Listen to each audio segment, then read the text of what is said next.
Ghazali decode நண்பர்களுக்கு அன்பு வணக்கம். இன்னைக்கு ஆகஸ்ட் 26, 2026.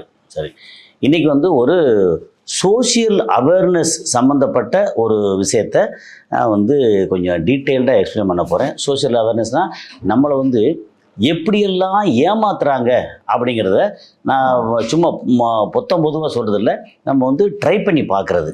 அதாவது இந்த மாதிரி கெட்ட விஷயங்களை வந்து ஏதாவது இந்த மாதிரி காசு கொடுக்குறாங்க, மக்களை வந்து ஒரு மாதிரி ஏமாத்துறாங்க, ஏதாவது பண்ணாங்க அப்படின்னா அதையும் என்ன செய்யறதுன்னா என்ன நடக்குதுன்னு பார்த்துட்டு நம்ம வந்து வெளியில் வந்து சொல்கிறது. என்ன ப்ரூஃப் இல்லாமல் எதையும் வந்து அடுத்த கட்டம் பேசக்கூடாதுங்கிறனால. சரி, இன்னைக்கு இந்த நட்ஸ் இருக்கு இல்லையா, அது சம்மந்தப்பட்ட சில விஷயங்களை வந்து டீட்டெயில்டாக வந்து பேச போகிறேன். இந்த ஃபுல்லாக அந்த காணொலியை ஃபுல்லாக பார்த்தீங்கன்னா உங்களுக்கு வந்து ஓரளவு இப்படியா அப்படின்னு ஆச்சரியப்படுவீங்க. இருக்கும் யூடியூப் பார்க்குறவங்க, ஃபேஸ்புக்கு, இன்ஸ்டாகிராம் பார்க்குறவங்களுக்கு அப்படியே கண்ணில் பட்டு நீங்கள் கடந்து போயிருப்பீங்க. ஆனால் நான் வந்து அதை உள்ள நோண்டி பார்த்தேன் அப்படிங்கிறது தான். ஓகே, நான் கசாலி டிகோட்ஸ். வழக்கம் போல் உங்களுடைய ஆதரவு, like button, high button, bell button இதை கிளிக் பண்ணி சப்ஸ்கிரைப் பண்ணாத நண்பர்கள் சப்ஸ்கிரைப் செய்து, அப்புறம் இந்த காணொலியை வந்து பொதுவாக நிறைய சோஷியல் அவேர்னஸ்க்காக நிறைய இடங்களுக்கு நீங்கள் வந்து ஷேர் பண்ணால் ரொம்ப நல்லது. காரணம், இது வந்து எனக்காக இல்லை, நம்ம மக்கள் வந்து அறியாமையில் இருக்க மக்கள் அல்லது வந்து ஏதாவது ரொம்ப சீப்பாக கிடைக்கிது அப்படின்னு ஆசைப்படுற மக்கள், அவங்களுக்கு வந்து ரொம்ப பிரயோஜனப்படும் அப்படிங்கிறதுக்காக தான். ஓகே, நம்பர் 1 வந்து நமக்கு இந்த நட்ஸ் அப்படின்னு சொல்லிச்சுன்னா, கடலைப்பருப்பு வந்து நமக்கு நட்ஸாலாம் பெருசாக தெரியாது. காரணம், நமக்கு வந்து இங்கே கடலை வந்து நிறைய விளையுது. அதுக்கப்புறம் தள்ளு வண்டியில் வந்து அப்படியே கிணிங்க தட்டிகிட்டே வந்து கடலையை வறுத்து கொடுக்குறாங்க. 20 ரூபா பாக்கெட்டு அப்படின்னு சொல்லி சின்னதாக கொடுக்குறாங்க, அது ஈஸியாக கிடைக்கிது. ஆனால் நமக்கு வந்து கேஷ்யூ, அதுக்கப்புறம் வந்து அதான் முந்திரி பருப்பு, பாதாம், பிஸ்தா, அப்புறம் வந்து கிஸ்மிஸ் பழம், இந்த மாதிரி அது இந்த மாதிரி இது இருக்க கிஸ்மிஸ் பழம், இதெல்லாம் பார்த்திங்கன்னா அது ட்ரை கிரேப்ஸ். இதெல்லாம் வந்து பயங்கர எக்ஸ்பென்சிவாக. அதை வந்து உதாரணத்துக்கு வந்து நம்ம அஜ்ஃபான் அப்படின்னு சொல்லி பிராண்டு பார்த்திங்கன்னா ரொம்ப பெருசாக நல்லா வச்சு நீட்டாக ரொம்ப குவாலிட்டியாக கொடுக்குறாங்க. ஓகே, சரி, அங்கே போனோம்னா சரி ஒரு 1 கிலோ பாதாம் வேணும் அப்படின்னா அது வந்து 500, 600, 800 அப்படின்னு அந்த மாதிரி ஒரு 1/2 கிலோ பாக்கெட் வாங்கினாலே ஒரு 300, 400 வந்து சீப்பாக கிடைக்கிறதுலே அவ்வளோ கிடைக்குது. அதாவது அவ்வளோ ரேட் ஆகுது. சரி, இப்போ வந்து கேஷ்யூ நட்டு, முந்திரி பருப்பு அப்படின்னுச்சுன்னா ட்ரை முந்திரி அல்லது இந்த மாதிரி நல்ல ஒரு திரட்சியாக இருக்கக்கூடிய நல்ல முந்திரி பருப்பு அப்படின்னு எடுத்தாச்சுன்னா கிலோ வந்து சில ஆயிரங்கள். நமக்கு வந்து சின்னதாக வந்து கொடுக்குறதே வந்து 50 ரூபா கொடுக்குறாங்க. 4 முந்திரி பருப்பு இருக்குது, 5 முந்திரி பருப்புக்கு 50 ரூபா கொடுக்குறாங்க. 1 கிலோ முந்திரினா என்ன ஆகும்? ஐ திங்க் ஒரு 3000, 4000 பக்கம். நம்ம வந்து செக் பண்ணி பார்த்தா பல விதமான ரேட்டு வருது. ஓகே, அதுக்கப்புறம் வந்து கிறிஸ்மஸ் பழம் வந்து கொஞ்சம் சீப்பாக இருக்கும், ஆனாலும் 1 கிலோ கிறிஸ்மஸ். இப்போ எதுக்கு இவ்வளோ பூடகமாக பேசிட்டு வரோன்னா, நாங்கள் வந்து try Nouri, DRYNOORY, try Nouri அப்படின்னு சொல்லி ஒரு பிராண்டு. அந்த பிராண்டு என்ன பண்ணுறாங்க, யூடியூப் நம்ம பார்த்தோம்னா யூடியூப்பில் விளம்பரம் வந்து வருது. ஓகே, அந்த விளம்பரம் என்னடா அப்படின்னு சொல்லி பார்த்தா 289 ரூபாய்க்கு, 300 ரூபா கூட இல்லை, 300 ரூபாய்க்கு 11 ரூபா குறைவு, 289 ரூபாய்க்கு. ஓகே, 1 கிலோ முந்திரி, 1 கிலோ பிஸ்தா பருப்பெல்லாம் வந்து பயங்கரமான ரேட்டு. ஓகே, அதுக்கப்புறம் 1 கிலோ பாதாம், 1 கிலோ கிஸ்மிஸ், இந்த 4 சேர்த்து 4 கிலோ வந்து 289 ரூபா. அடடா, எப்படிடா அது அப்படின்னு பார்த்தா நமக்கே பயங்கர ஆச்சரியம். சரி, இது வந்து எப்படி இது சாத்தியம்? இது மொத்தத்துக்கு பார்த்தீங்கன்னா கிட்டத்தட்ட இந்த 4ஐயும் தனித்தனியாக வாங்கினா எப்படி பார்த்தாலும் ஒரு 6000 ரூபா, 7000 ரூபா வரும். இந்த 7000 ரூபா பெருமானம் உள்ள இந்த நட்ஸை வந்து எதுக்கு 289 ரூபாய்க்கு கொடுக்கணும்? அதுக்கு ஏதாவது ஒரு காரணம் வேணும்ல. இல்லை நீங்கள் வந்து ஏதாவது டிவி வாங்குறீங்க, இல்லை மொபைல் ஃபோன் வாங்குறீங்க, இல்லை வேறு என்னமாவது ஒரு இடத்துல ஒரு ஷாப்பிங்கில் வந்து ஒரு 10,000 ரூபாய்க்கு நீங்கள் பொருள் வாங்குறீங்க, இல்லை 20,000 ரூபாய்க்கு நீங்கள் வந்து ஷாப்பிங்கில் பொருள் வாங்குறீங்க, உங்களுக்கு வந்து இதை வந்து 300 ரூபாய்க்கு கொடுக்குறோம். என்னமாவது காரணம் வேணும்ல. அது இல்லாமல் இவ்வளோ யூடியூப்பில் விளம்பரம் பண்ணுறதுக்கு காசு கொடுக்கணும். அப்புறம் ஃபேஸ்புக்கில், எக்ஸ் தளத்தில், பொதுவாக வந்து இன்ஸ்டாகிராமில் இதெல்லாம் பார்த்திங்கன்னா காசு கொடுத்து விளம்பரம் பண்ணணும். ஓகே, இந்தியா முழுக்க வந்து விளம்பரம் பண்ணதாக வந்து அதோட ரேட்டு, விளம்பர ரேட்டு ரொம்ப அதிகம். இதெல்லாம் இவ்வளோ விளம்பரம் பண்ணி மக்களுக்கு நன்மை செய்கிறதுக்கா? உங்களுக்கு எல்லாம் வந்து ஆட்டோமேட்டிக் ஆளாளுக்கு வந்து ஆர்டர் கொடுத்து என்ன நடக்கும்? ஓகே, 289 ரூபா ரொம்ப சரி பரவாயில்ல, எவ்வளவோ நம்ம செலவு பண்ணுறோம், ஒரு 300 செலவு பண்ண மாட்டோமா? ஓகே போடு 300 அப்படின்னு சொல்லி 300 வந்து நம்ம அதில் பார்த்தோம்னா என்னென்ன டேர்ம்ஸ் இது வருதுன்னா, அவங்க வந்து யூபிஐ பேமெண்ட் அல்லது card, credit card, debit card மூலமாக பேமெண்ட்டு அல்லது வந்து கேஷ் ஆன் டெலிவரி அப்படின்னு பல விதத்தில் இருக்குது. சரி, அப்போ எனக்கு என்ன தோணுச்சு, டவுட் வந்துருச்சு. இவ்வளோ தூரம் உள்ளது, இப்போ உதாரணத்துக்கு 5000 ரூபா பெருமானம் உள்ள பொருளை வந்து ஒரு 30% டிஸ்கவுண்ட் போட்டு 3500 கொடுக்குறேன் அப்படின்னா கூட சரி, என்னமோ வந்து அவனுக்கு எக்கச்சக்கமாக வந்து ஒரு ஸ்டாக் வந்து ஓவர் ஸ்டாக் ஆகி போச்சு, எக்கச்சக்கமாக வாங்கி இன்னும் கொஞ்சம் ஆச்சு அப்படின்னா எக்ஸ்பைரி டேட் வந்துடும், அதனால வந்து குறைச்ச ரேட்டு கொடுக்குறேன் அப்படின்னு சொன்னால் ஒரு நியாயம் இருக்குது. 30%, சில நேரம் 50% டிஸ்கவுண்ட் கொடுக்குறேன் அப்படின்னு நியாயம் இருக்குது. எந்த இதுவுமே இல்லாமல் எவ்வளோ டிஸ்கவுண்ட் எடுத்தீங்கன்னா இப்போ வந்து நீங்கள் 95% டிஸ்கவுண்ட் கொடுக்குறாங்க. எதுக்கு 95%, 96% டிஸ்கவுண்ட்டு? இவ்வளோ டிஸ்கவுண்ட் எதுக்கியா கொடுக்குற? அது இதனால் உனக்கு என்ன நன்மை? உன் கம்பெனி பேர் பயங்கரமாக ஆகி அதுக்கப்புறம் வந்து பெரிய அளவுக்கு ஆக போகுது, அதுக்கு ஒரு அளவு இல்லையா அப்படின்னு தான் நான் வந்து செக் பண்ணி பார்த்தேன். செக் பண்ணி பார்த்தா நான் வந்து ஒன்றொன்னா நான் வந்து சொல்கிறேன். அந்த ட்ரைனூரி அப்படின்னு போட்டு அதை கிளிக் பண்ண உடனே, ஷாப் நவ் அப்படின்னு போட்டோடனே அதை கிளிக் பண்ண உடனே அவங்களுக்கு வந்து வெப்சைட்டுக்குள்ளே போகுது. அந்த வெப்சைட் அழகாக பண்ணி வச்சுருக்காங்க, சூப்பராக. ஒரு வெப்சைட் பண்ணுறதா இருந்தால் அதுக்கு வந்து ஒரு 10,000 ரூபா செலவு பண்ணி வெப்சைட் வந்து பண்ணிட முடியும். 5000 ரூபா 10,000 செலவு பண்ணி வெப்சைட் பண்ணிட முடியும். ஓகே, அது போக இந்த விளம்பரம் கொடுக்கறதுக்கு, இந்த விளம்பரத்துக்கு டிசைன் பண்ணலாம், அது டிசைன் பிரச்சனை இல்லை, போட்டுடலாம். இந்த விளம்பரத்தை கொடுக்கறதுக்கு உதாரணத்துக்கு ஒரு 20,000, 30,000, 40,000 ரூபா இல்லை 50,000 ரூபா செலவு பண்ணிடலாம். ஓவராலாக இவங்க செலவு வந்து இந்த வெப்சைட்டு ப்ளஸ் வந்து வெப்சைட்டுக்கு லிங்க் கொடுக்குறது, அதுக்கப்புறம் இந்த யூடியூப்பில் மற்ற எல்லாம் விளம்பரம் கொடுக்குறதுக்கு இனிஷியல் அப்படி கொடுக்குறதுக்கு ஒரு 50,000 ரூபா செலவு பண்ணிடலாம். 50,000 ரூபா செலவு பண்ணி 289 ரூபாய்க்கு கொடுக்குறேன்னு சொல்லியாச்சுன்னா நான் வந்து என்ன பண்ணுறேன், ஷாப்னா ஒன்று கிளிக் பண்ணுறேன்.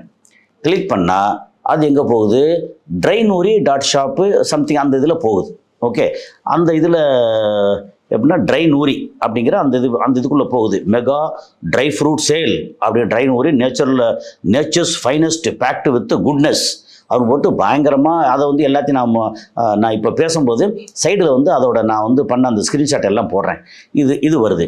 அப்போ என்னடா ட்ரைனூரி இப்படி இருக்கா அப்படின்னு சொல்லிட்டு அதுக்கப்புறம் உள்ளே போய் நமக்கு வந்து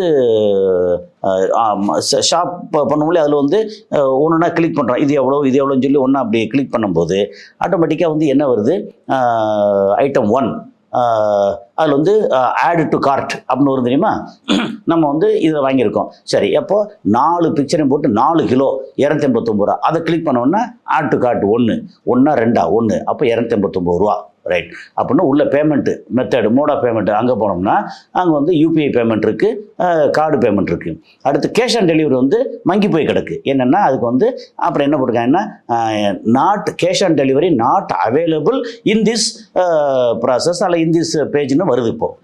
அப்போ அதையும் போட்டு என்னடா அது கேஷ் ஆன் டெலிவரி முதல்ல வெளியில் போட்டிருந்தாங்களே, இதை காணமே அப்படின்னு பார்த்தா காணும். சரி, இப்போது பேமெண்ட் வந்து 289 ரூபா நமக்கு வந்து செலவான பரவாயில்ல, போனால் பரவாயில்ல, உள்ளே என்னதான் இருக்குன்னு பார்ப்போன்னு சொல்லி அதை நான் வந்து கிளிக் பண்ணுறேன். கிளிக் பண்ணால் யூபிஐ பேமெண்ட்டுக்கு அங்கே போகுது 289 அப்படின்னு சொல்லி போகுது. அதே நான் சைடில் டிஸ்பிளே பண்ணுறேன். அது என்னென்னா என்ன பேருக்கு போகுது, அந்த நாதாரிகை வந்து ஏதாவது ட்ரைனூரின்ற பேர்லையாவது ஒரு அக்கௌண்ட் ஓப்பன் பண்ணியிருக்கலாம். அதை விட்டு போட்டு HR ஃபேஷன் அப்படின்னு சொல்லி ஒரு கம்பெனிக்கு போகுது.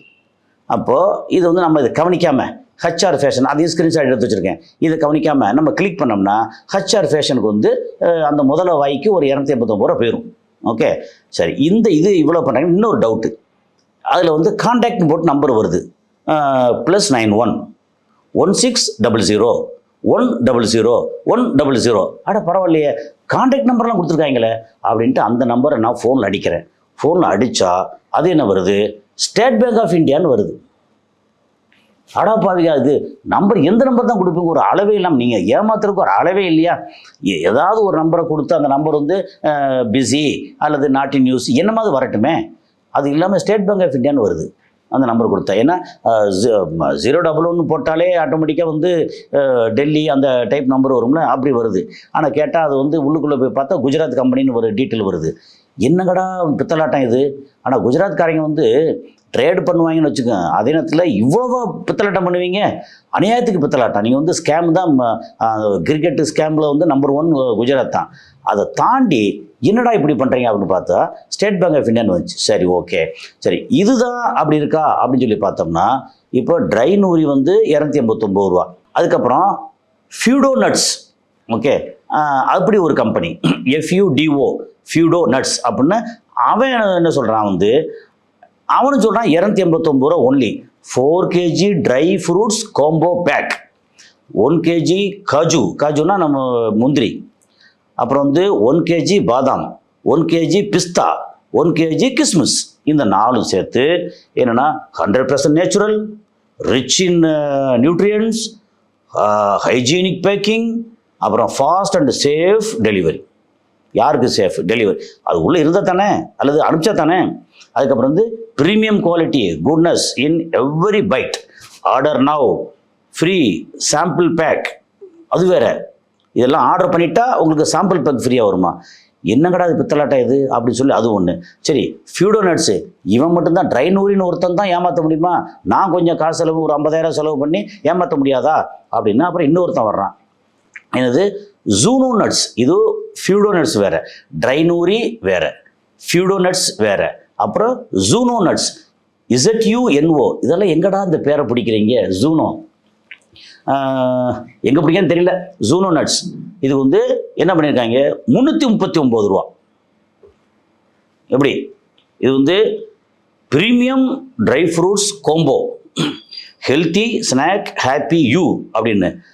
ஆல்மோண்ட்ஸ் 1 kg, ஆல்மோண்ட் என்ன, பாதாம் 1 kg, அதுக்கப்புறம் கேஷ்யூ 1 kg, ரைசின் அதான் நம்ம வந்து கிறிஸ்மஸ் 1 kg, அப்புறம் பிஸ்தாச்சியோ அதாவது பிஸ்தா பருப்பு 1 kg, 339 ரூபா. 4 kg combo, fresh premium quality, fast delivery. என்னடா இது 289 ரூபாங்கிறான், 339 இது பார்த்தீங்கன்னா இது எவ்வளோ சேவ் பண்ணால் 7,700 ரூபான்னு போட்டு அதை அடிச்சுட்டு யூ சேவ் ஸோ மச் அப்படின்னு போடுறாங்க. எதுக்கடா வந்து நீ 4% எப்படிடா விற்பீங்க? மொத்த ரேட்டில் வந்து நீ வாங்கின பர்ச்சேஸ் ரேட்டே வந்து உனக்கு எப்படி பார்த்தாலும் 3000 மேலே வரும். 4 இதுக்கும் சேர்த்தாலும் 2000 வரும். 2000 வாங்கி ப்ராசஸ் பண்ணி அதுக்கப்புறம் வந்து பேக் பண்ணி உடைய ஓவர் ஹெட்டு செலவு, அதுக்கப்புறம் வெளியில் விற்கிறதுக்கு அவங்க கொடுக்குற அந்த ஏஜென்சி கமிஷன் அதெல்லாம் சேர்த்தாலே அந்த இடத்துல பார்த்தா எப்படி வந்து ஒரு 5000 மேலே வந்துடும்.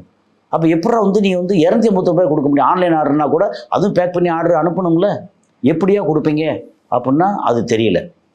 ஓகே, இதை வந்து எனக்கு என்ன ஞாபகப்படுத்துது அப்படின்னா, 2016 வந்து நம்ம இந்தியாவில் ஒரு அனௌன்ஸ்மெண்ட் வந்துச்சு. எப்படின்னா ஃப்ரீடம் 251. இது சொன்ன உடனே நிறையா பேருக்கு வந்து டக்குன்னு ஞாபகம் வரும்.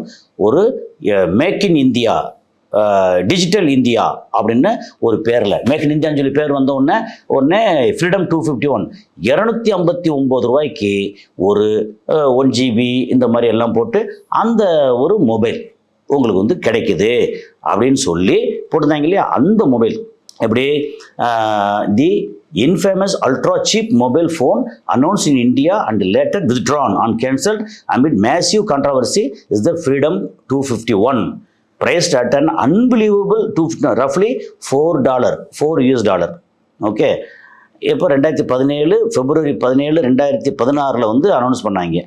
ஓகே, ஸோ அவ்வளோதான், இந்த கம்பெனி அனௌன்ஸ் பண்ணாங்க. இது வந்து 1 GB RAM and 8 GB of internal storage, அப்புறம் 4-inch display and 1.3 GHz quad core processor. எப்பா, அக்டா கோரில் quad core processor, 1 GB RAM, 8 GB ஸ்டோரேஜ். அதாவது அனௌன்ஸ் பண்ணலாம், ஈவன் 1 GB ரேமுங்கிறதால வந்து 8 GB ரேம்னு சொல்ல வேண்டியதானே, என்ன பிரச்சனை இருக்குது, கொடுக்க போகிறோம். இந்த மாதிரி அனௌன்ஸ் பண்ணாங்க. இதுதான் எனக்கு வந்து ஞாபகம் வருது. வந்து எவ்வளோ பேர் வந்து பணத்தை அனுப்பிச்சாங்க அந்த டைமில் அனுப்பிச்சாங்கன்னா, அந்த இந்த கிடைக்கிற டேட்டா படி பார்த்தா குறைஞ்சபட்சம் 30,000 பேர் வந்து அனுப்பிச்சிருக்காங்க. ஒரு 7 கோடி ரூபா மினிமம் வந்து அவங்க கையில் கிடச்சிருக்கு. அதுக்கப்புறம் அது வந்து பெரிய வந்து சிக்கலாச்சு. இதெல்லாம் நடந்துச்சு. அதை திருப்பி தர்றோன்னாங்க, இல்லைன்னாங்க. இப்போ உதாரணத்துக்கு 7 கோடி ரூபா 2016 கிடைச்சது.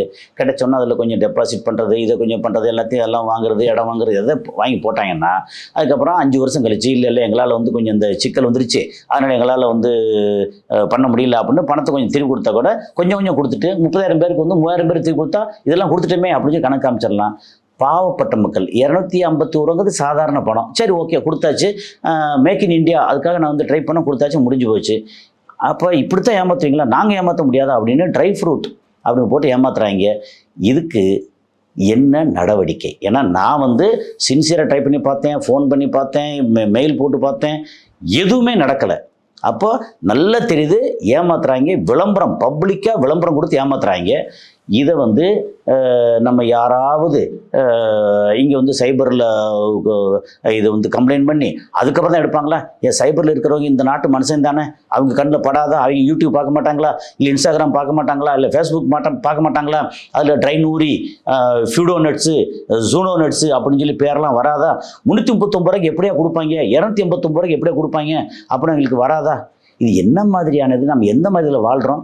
இது தெரிஞ்ச உடனே என்னன்னு உடனே போட்டு வந்து அவங்க நடவடிக்கை எடுக்க வேணாமா? அப்போ இதுக்கு குஜராத் கம்பெனின்னு வருது அதில். அப்போ இதுக்கு இந்த களவாணித்தனத்துக்கு யார் உடந்தை? ஓகே, அப்போ டிஜிட்டல் அப்படின்னு சொல்லி போட்டு இப்படி இஷ்டத்துக்கு வந்து எல்லாரும் ஏமாத்துறாங்கன்னா அப்போது இது வந்து என்ன சொல்கிறது? இதுக்கு வந்து ஒரு வழியே இல்லை. அப்போ உதாரணத்துக்கு இப்படி வச்சுக்கோமே, இந்த விளம்பரம் வந்து நம்ம இந்தியாவில் வந்து 60 கோடி மொபைலுக்கு மேலே இருக்குது. அதாவது 145 கோடி மக்கள் இருந்தால் கூட சின்ன பிள்ளைகளும் ரொம்ப பெரிய ஆட்களே ஒரு மாதிரி கொஞ்சம் சின்ன பிள்ளைகளை விட்டுருங்களேன், கையில் வந்து அந்த மொபைல் இதெல்லாம் வந்து பெருசாக இல்லை. சின்ன பிள்ளை இப்போ சாப்பாட்டுக்கே மொபைலை பார்த்தா சாப்பிடுதுங்க, நிலாவை பார்க்குறது போல இப்போ மொபைலை பார்க்குன்னு வச்சுக்குவோம். இப்போ உதாரணத்துக்கு ஒரு 30 கோடி பேருக்கு கண்ணில் எப்படி பார்த்தாலும் சோசியல் மீடியாவில் பார்க்குறாங்க, யூடியூப்போ ஃபேஸ்புக்கோ இன்ஸ்டாகிராமோ பார்க்குறாங்க. அவங்க கண்ணில் வந்து படும்போது ஒரு 10% ஆட்களுக்கு 3 கோடி பேர் கண்ணில் பட்டுருச்சு. இது வந்து 289 ரூபாய்க்கு பிஸ்தாவா, சூப்பராச்சே அப்படின்னு கண்ணில் பட்டுருச்சு. கண்ணில் பட்டதில் 30 கோடி பேர் கண்ணில் பட்டிருக்கோம். கொஞ்சம் அடுத்த கட்டம் ஆர்வத்தை தூண்டுறது வந்து ஒரு 3 கோடி பேருக்கு ஆர்வத்தை தூண்டுது. அந்த 3 கோடி பேரில் சரி இந்த பணத்தை கட்டவா வேணாமா அப்படின்னு கொஞ்சம் டவுட்டில் வந்து ஒரு 2 கோடி பேர் வேணான்னு விட்டுட்டாங்க. 1 கோடி பேர் வந்து 300 ரூபா தானே போயிட்டு போகுது, என்ன கிடைச்சா வந்தால் மழை போனால் டேஸ் அப்படின்னு சொல்லி பணத்தை அனுப்புறதுக்கும் தயாராகக்கூடிய கோஷ்டி உண்டு. ஓகே, 289 ரூபா ஒரு கோடி பேர் அனுப்புகிறான்னு வச்சுக்கலாம். இது கண்ணில் பட்டு, என் கண்ணில் பட்டுச்சு, டவுட் வந்துச்சு, நான் செக் பண்ணி பார்த்தேன். இப்படி எவ்வளோ பேர் செக் பண்ணாங்கன்னு தெரியாது. இப்போது 1 கோடி பேர் 289 ரூபா அனுப்புகிறாங்கன்னு வச்சுங்களேன், என்ன நடக்கும்? அந்த கம்பெனிக்கு அக்கௌண்ட்டுக்கு போய் சேரக்கூடிய அமௌண்ட் வந்து 289 கோடி ரூபா வரும். Very simple. கிட்டத்தட்ட 300 கோடி ரூபா. அப்படி இவங்களுக்கு என்ன செலவாக இருக்கும்? இந்த 50,000 ரூபா 1 லட்ச ரூபா வந்து இந்த வெப்சைட்டுக்கு இந்த விளம்பரத்துக்கு என்ன பண்ணாலும் 1 லட்ச ரூபாய் தாண்டாது. அப்புறம் சம்மந்தப்பட்ட அந்த பேங்க்கு, அந்த மேனேஜரு, அங்கே இருக்கிற அங்கே ஆட்கள் எல்லாத்தையும் சேர்த்து என்னத்தை நீங்கள் கொடுத்தாலும் சரி ஒரு 10 கோடி ரூபா செலவு பண்ணுறீங்க. ஓகே, அதுக்கப்புறம் அவங்க மேலே வந்து ஏதாவது பொருளாதார நடவடிக்கை எடுக்கிறாங்கன்னா அதை வந்து சரி பண்ணுறதுக்கு அதிகாரிகளுக்கு, அரசுக்கு, ப்ளஸ் வந்து அட்வொகேட்ஸுக்கு, ஏன்னா அப்படி கேஸ் நடக்கும்ல, ஒரு 20 வருஷம் 30 வருஷம் கேஸ் கொண்டு போகலாம்ல, இதுக்கு இன்னும் ஒரு 50 கோடி ரூபா செலவு பண்ணுறாங்க. அப்படின்னா கூட 200 கோடி ரூபா மிச்சமாச்சே. இந்த 200 கோடி ரூபா சம்பாதிக்கிறது அப்படிங்குள்ள இந்த சோசியல் மீடியாவை பயன்படுத்தி ஏமாத்தன்னு முடிவு பண்ணியாச்சு. ஓகே, இது நடக்கிறதுக்கு சாத்தியம் இருக்கா இல்லையா? அப்போது நம்ம நேயர்களுக்கு, நம்ம நண்பர்களுக்கு நான் சொல்கிறது ஒன்று தான்.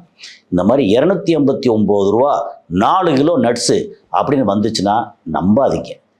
ட்ரைனூரி, ஜூனோ நட்ஸு, ஃபியூடோ நட்ஸு இந்த மாதிரி கம்பெனி வந்துச்சுன்னா அதை அப்படியே தூக்கி இது போடுங்க. அதை வந்து எத்தனை பேர் முடியுமோ அத்தனை பேர் கம்ப்ளைண்ட் பண்ணுங்கள். நான் கம்ப்ளைண்ட் பண்ணியிருக்கேன். அது மாதிரி எத்தனை பேர் முடியுமோ அத்தனை பேர் கம்ப்ளைண்ட் பண்ணுங்கள். நான் வந்து ஃபுல்லாக செக் பண்ணி பார்த்து கம்ப்ளைண்ட் பண்ணேன். இது வந்து ஃபேக்கு மாதிரி தெரியுது அப்படின்னு சொல்லி கம்ப்ளைண்ட் பண்ணுங்கள். அப்படியே ஒரு 100 பேர் கம்ப்ளைண்ட் பண்ணால், 200 பேர், 300 பேர், 500 பேர் அப்படின்னு கம்ப்ளைண்ட் பண்ணால், ஒருவேளை அப்போ தான் வந்து நம்ம அரசு வந்து கவனத்தில் கொள்ளுமோ என்னவோ கம்ப்ளைண்ட் பண்ணுவோம்.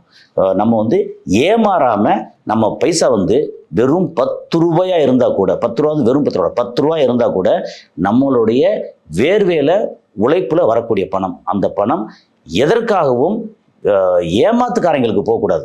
நம்ம 10 ரூபா தானே நினைக்கிறோம். அந்த 10 ரூபாயை வந்து 1 கோடி பேர் கொடுத்தாங்கன்னா 10 கோடி. அதான் பெட்ரு. நம்ம வந்து ஜஸ்ட் லைக் தட் தூக்கி போட முடியாது. நம்ம எல்லார் கையிலும் 10 ரூபாங்கிறது ஈஸியாக தான் இருக்குது. அந்த 10 ரூபாயா போட்டு 1 கோடி பேர் 10 ரூபா கொடுத்தா 10 கோடி ரூபா ஆச்சு. 10 கோடி ரூபா பெரிய பணம். இதுதான் வந்து இந்த ஏமாத்துக்காரங்களுக்கான ஒரு பெரிய பிளாட்ஃபார்மாக இருக்குது இப்போ சோசியல் மீடியா. இதிலேருந்து நம்ம நம்மளை நம்ம காத்துக்கொள்வோம் அப்படிங்கிறதான் நண்பர்களுக்கு நான் வைக்கிற வேண்டுகோள். இந்த விஷயத்தை நீங்கள் 4 பேருக்கு பகிருங்க.